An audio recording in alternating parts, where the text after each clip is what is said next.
Uzoram thanga nau ta pu kandil don emni don lo apal bok lowang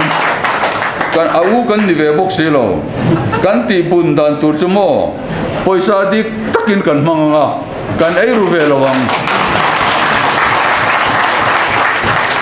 kan budget estimate hi mizo mi pui ma son na lama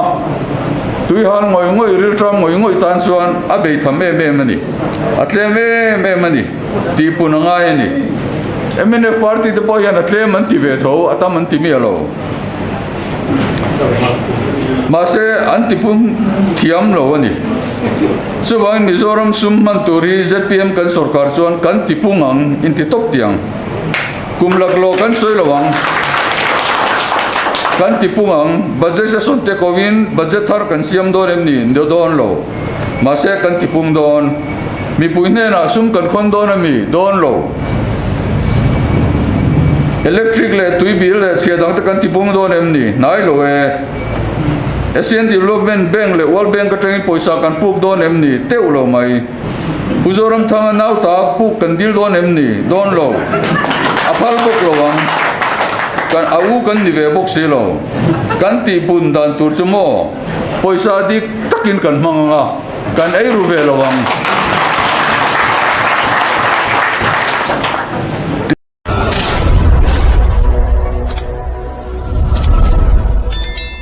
Chairman le lungrol pui du tak teu inzawain chi bai ka buk chewa du sakna ka hlan chewani kalphung thar kan tia kalphung thar pakhat thil hote kan ho tu te kan leader le kan working president hian an soi thina bipui an address hianin Chairman anan tia lungrol pui du tak teu anan ti hi amoi ka tia iching tiangu nira chuan unau du tak teu thian du tak teu kan tia ma se Chairman le lungrol pui du tak teu han ti kha chu ano nap maya ngai no be dewani nakina po kan nunga mi ten thuan ron soyanga lungrol pui du tak teu ron ti teu hei hi kalphung thar pakhatai nei tiangu karot do ne in than kan ba chon deu molmola chunga chon hlotin na kan chang lian viawa lungleya municipal council kan in thanga kan solid truck maya aizol lama local council by election te kan an neya zemo boga ten solid le truck maya dultlanga by election seat pakhat kan neya Ubia Kima, ka party candidate at Ling Lea. Alo mamkop maya, suti rol chuan Puri ki Vandal Shuaya, ITI local council in Tanda by electiona. Kanan tar chuak vea. Avanduaya, tranga vote sang tak nguin at Ling Lo maya. Apoy katia ka torpui maya. In Tana piang at sakto may turo mo kan intila in saklo tay din mura kan tinga ni ti lesson shit na ni mang tiangu kan tra kan tia kan lime ma kan in sibaya i kan tra rengang amaro chu in than ma ba kan nia in than ra chuan saklo kari alari tu chu wangin tu na kan kal chawi chuan kan chak ve thei ma yang ti arin om ta viawa ma se chak don lo chuan chiat don chuan minute khada to a chiat bur thei ni chu wangin chak lo thei kan ni ti hei riki Vandal Shroyer chak lo hian tling lo hianin kan chak lo thei ni ti hi chiat na ni mang tiangu ti kha kan soi du lo kani candidate lek kan an ne bial virtu te kan an nei chana ni china kan president te trangpon kan ngai tha angai tu zinga kan ho tu ten min da vea a ha tha khop maya phone call le rod na sang po kan dong na sa khop maya a committee sim kha ke mani du thua ti kan ni lowa committee elected office bearer meeting na a thlan chua te kan nia tin kan ti tur chi na po he ti sin hit ti ro bial virtu to road ro ti te po kha office bearer meeting in thunei na min pe ka ni ahun to e bial virtu ang te poi ngai to tran ro min tia chu tiang chuan kan ngai to a nomination committee amin siam le a nomination committee ang der kan thua amaro chu candidate po na la hun lo e bial virtu angin laniri roseti committee in are langin kan tile maya chu tiang chuan committee thu in hang nomination committee le search committee kan ti la yang po khan kan kalani ti kha mi an share pui turin kan du sewani assembly budget session kan ne ya are to viawa assembly budget session kan nei du ka hun nei masak berania karil ruwa engem cham ba nga oma kan share mai du sewa assembly budget session kha kan ur khop ma parliament kan member du thoten trang ro kan thil chunia inti thatle kan chakanga inti thatlo le kan chaklowang minti thina thiang ang pon ga in bu saya a thalo mo kan thing tla ta rama nilai thotran ya kan zowa zana tanga to wang kan performance ni tina kan performance de ka kan ngai to thina kan ti thalo hian ka sia kan chaklo tur kha MLA ten assembly performance atanga en tur ani anti boxia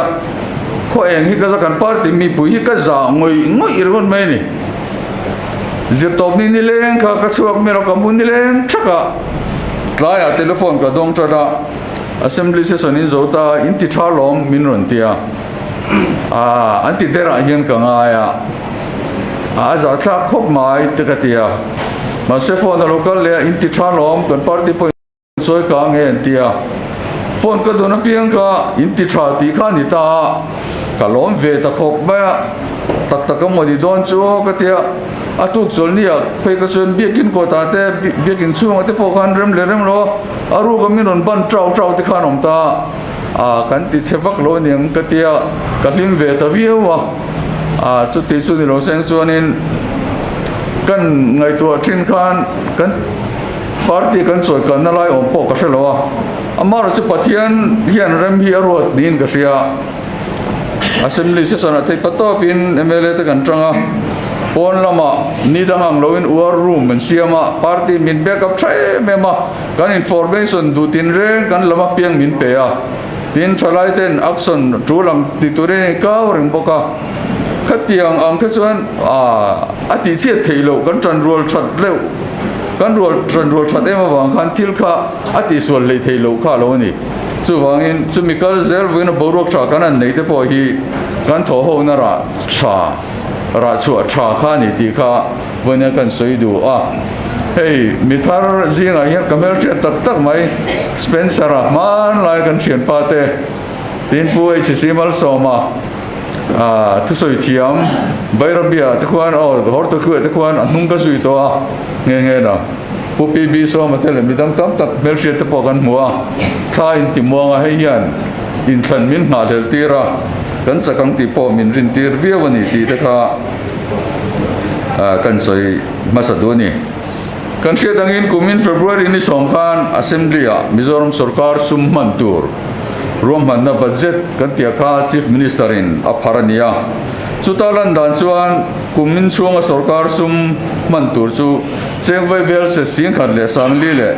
zathum som pakhat le noi som ko pangania chu estimated gross expenditure antia sarkar ina Mizoram tan sum mantur zong tina nyang chu heta hian revenue expenditure chu sing khat sang ni za som pani le noi som ko pasari ania sarkar na to khlo le pension le sarkar in rel bol tu tura tana rom manani a percentage zo kanen chuan 78.10% ania capital expenditure tan chuan sengwai bel se sangthum le za somli pakhat le noi som pakwa da chu percentage chuan za somni le pakhat vel ania amar cha atak taka chuan hei hi SADPT sarlamate loan rule te telani wangin atak taka mi pui chan pual kan tiang ai chu 10% vel ani don ani kan budget estimate hi mizo mi pui masot na lama tui han ngoi ril tram ngoi tan chuan a bei tham em ani atlem em ani ti punanga ani MNF party te po yan atle man ti ve tho ata man ti mi alo ma se anti pum thiam lo ani chuwang Mizoram sum man turi ZPM kan sarkar chuan kan ti pungang in ti top tiang kumlak lo kan soi lawang kan ti pungang budget sa sonte kovin budget har kan siam don em ni ndo don lo ma se kan ti pung don mi puine na sum kan khon don mi don lo electric le tui bil le chia dang ta kan ti pung don em ni nai lo e Asian Development Bank le World Bank ka tang poisa kan puk don em ni teu lo mai Mizoram thang nau ta puk kan dil don em ni don lo apal bok lo wang kan au kan ni ve bok se lo kan ti bun dan tur chumo poisa dik takin kan manga kan ei ru ve lo wang tisuan poisa su atam mai don ani trul mi lo poisa man na sa da wangin poisa hi atlem mai ani dik ta ka poisa kan plan chuan poisa hi alo tam mai ang khai ma o paho sa sum sen zong zong le trul lo ta ka bot din zong zong i chiat vek tai la chu ta sum tring khom chuan kum kha ta kan so thing le na turi zo adain ka hretla tani MNF sarkar asum har sa mema ahun dik ta ka lo lak the ni lawa GP fund withdraw har lu tu ZPM kan sarkar huna chuan heng zong zong hi abo ka ring tlatani poisa hi dik ta ka mana ni chuan adai zai maya adik lo dewa mana ni chuan atlem maya chu chu kamru la pona soidana ni kamru la hiana tia lom ke chu contractor kan ya contractor profit za som hi ka du to amaro sum minister te CE te SE te EE te JE te yan even du veka chu wangin sumina deilowa nai na tur mai ni atiani chu YouTube point du so ni nen theang in mu theang ZPM kan sarkar huna chuan dik takan na thoni dona wangin eiru kom lowanga corruption hi mizo trong klukin kan thathiam ta eiruk na limlet na tin kan soya sap trong chuan abuse of entrusted power for personal gain hiania chu mi malham thadana thu nei na man sual tina ni ome amara chu corruption hanti hian shilfia pomai chuang loin ril ro hian achiang sa mai ani mizo dei corruption in chi apia ne taviau maya tin chu ta tanga inten fai po chu kan tum chho tranin ka sia niku mokroban ni somni le pasari khan vigilance wi ka weme ten pong an zo a chu ta chuan an aurol dual an hilai po voi khat ka se to ka soinon liang an aw la chu he tiang he ni engin nge ma so na ti chuan op ei ruk na in enge kan rom le nam mel malian ber ei ruk na mi puiten enge kan huat ber ei ruk na mason na ti chuan op tu kan pel malian ber le kan huat tur chu ei ruk na ni chu aule resolution pass mai du to provin we me chuan sub headquarter te group te branch te an mani huam chung cho ma la zui se kutling lo sum la lut le tho chu phu lo hausa te endong thiam ro se ti ka atutluk da ani to ni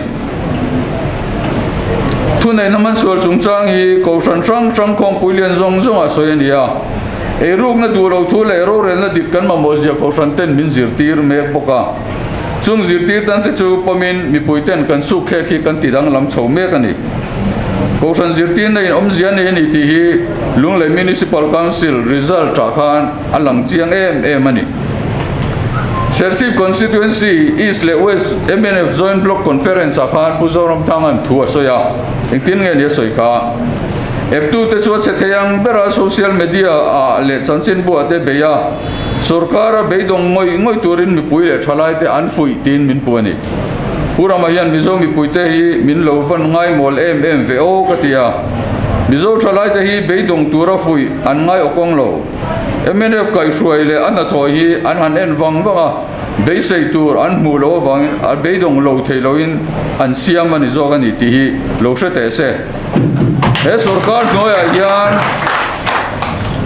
noya yan bei sei na nei mi lo te po an beidong to zo gani sarkar laga beidong ngoi tura fui tur awangin bei tuin kan beidon tin a soi boka a fui tu te su ngai tua tham ta kan mai the a huam zau viau thei bok engya koam kan thei lo eng ang point min be se eng ang man ro po min mang se kan zam don lo tu di ka kan tinga nga pathian lama kan tanga nga tui anga het lo kha be tham kan lo ni ta ania nge kum to pa in than pui lom tu ra poisa ma chuan chungin an chak tur zian soya sarkar sum chu lam tang siam nan man an tum thu wala taken an soi tana MLA fan mangte SEDP te saksi mangten party sumten in leiken an tum ni an soi mase poisa hian omzian nei lo ti lunglei municipal council election atele election tun nai kan ma chona te po alang chiang viawani chu wangin phur takin ho itang sau sawangu tuna sarkar chalmek tu te hi sarkar chini chel to tu ten nia achi khatna chu underground government ani underground sarkar apanira chu constitutional government ani constitutional inhat sarkar na chini an chel to ni underground sarkar achuan propaganda kha apoi mo tinani propaganda telloin underground movement akal thelo khoira ma po chu wangin underground movement achun propaganda apoi mo propaganda po chichang chang kan sa chinani America bufai ei chungchang te thonran luwar lo thok don ti te darkar somni le pali flakzar ti te propaganda ni chu tiang mang chuan khang movement ka anloin oi nung to ni mase tuna chuan India constitution in ngat sarkar adinga constitutional government ani amaro chu shroi tu tena min kai shroi danen chuan underground sarkar an kai shroi lai angvelin constitutional government hi an kai shroia mi pui hi chu tiang chuan min kai shroi ta tani chu wangin thil thai ni mi lo Aizawl chu India state capital traffic jam omlon omchuna kan siam don ti te manga millionaire ni tir tumte Mizoram borok Delhi shal ti te til ma pui kan chetane ka underground movement lies one soise aw ma se tu na chuan kan thalai tele mizomi pui te yan reality atak tak ram kan budoni hetiang mai ba in kai shoi kan ninga kan du to lo lungle constituency pali MLA thangting tra tesuan Aizawl constituency pakhat CMBL mason na senso antluk lo MMA an lung oi lo MMA LMC in thana ZPM an solitera CMBL local council zemabo ka po an lung oi chuang lowa solitin ZPM kan thing lea chu wangin MNF sarkar ngoi hian lungoi na aum talawem ni ti tur khop ani tani atobera chuan kan valu paten leader chatak min siam saka mi pui min pom sakle maya chuan kumin kum to pa kan in thanga khuang pui le khuang te kan chum chelanga kalal duam ka za pui lom kan tia kan lam muk to man so lo